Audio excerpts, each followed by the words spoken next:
I want to talk about my very, very long absence, which has been about a month now. And I can easily explain that by saying I was on holiday. I chilled in my mega penthouse in the Bahamas, funded by taxpayers' money, of course, because that's how a man with no worries lives. But now I'm back where I started.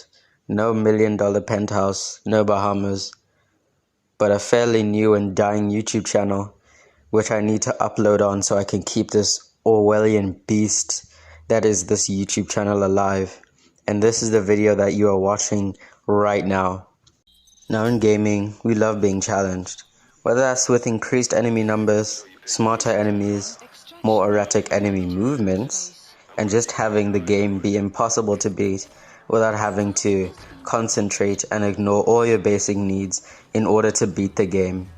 Now, difficulty in a game is a tricky situation because when playing the games for the first time, I always played on normal difficulty because that's what I think the developers had in mind when they say, how will the people that play this game play it right?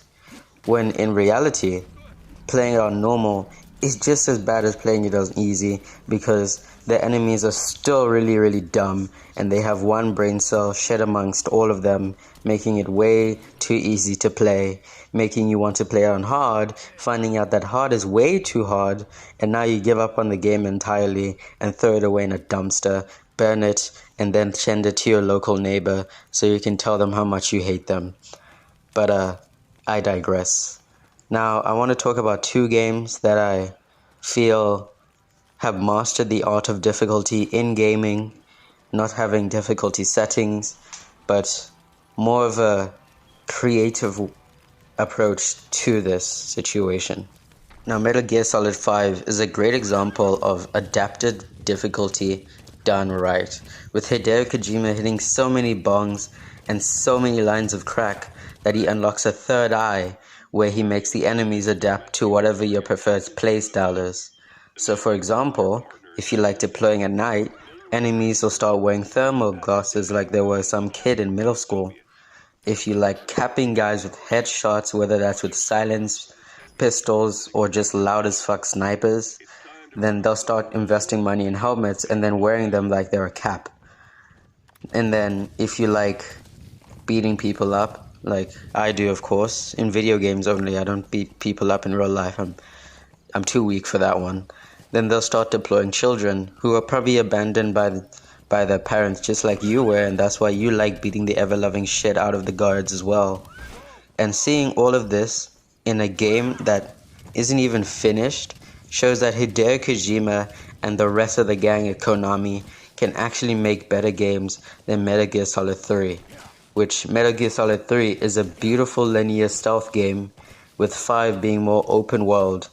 And but too bad we're not getting a Metal Gear Solid 6, and now that we're gonna do is make eFootball, and that's crap. So yeah, Konami might as well just be in a coffin right now. Dark Souls. My lord, Dark Souls, the game that has made so many people break controllers and made so many kids pee themselves. But it's also a game that does difficulty perfectly. When you start the game, most games always have a little bit of a difficulty settings, one of them being easy, where they're like, ooh, we'll baby you and make the enemies dumb as shit. Or normal, where they don't want to baby you anymore, but the enemies still only have one brain cell, shared amongst all the enemies in the game. And number 3, which is hard, is them literally coming into your house, robbing you, assaulting you, leaving, and then leaving you with a broken arm to play their game. But instead of that, Dark Souls has one thing up their sleeve, and that is just an upward curve of difficulty going all the way up to the fucking sun. With Dark Souls not having any kind of difficulty setting where you can choose between the easy or the hards, with every enemy being hard in their own right, with you having to apply a certain level of concentration, knowledge, and also not having a social life so you can actually finish the game in 15 hours instead of 15 years like I have, even though that's my entire lifespan. I fucking don't know anymore. Jesus Christ, what am I supposed to do with my life? I can't even get past the demon Taurus in Dark Souls 1. Lord help. But in the end, I think this is why I keep playing these two games in particular all the time. Not because it's a good game. I mean, yeah, because it's a good game. I mean, why would I play it if it's a bad game? Jesus Christ, that'd be a waste of money if it was a bad game. Like, Konami spent about $80 million on Metal Gear Solid 5. How much did they spend on eFootball? Like a McDonald's meal worth to make that game. Jesus Christ.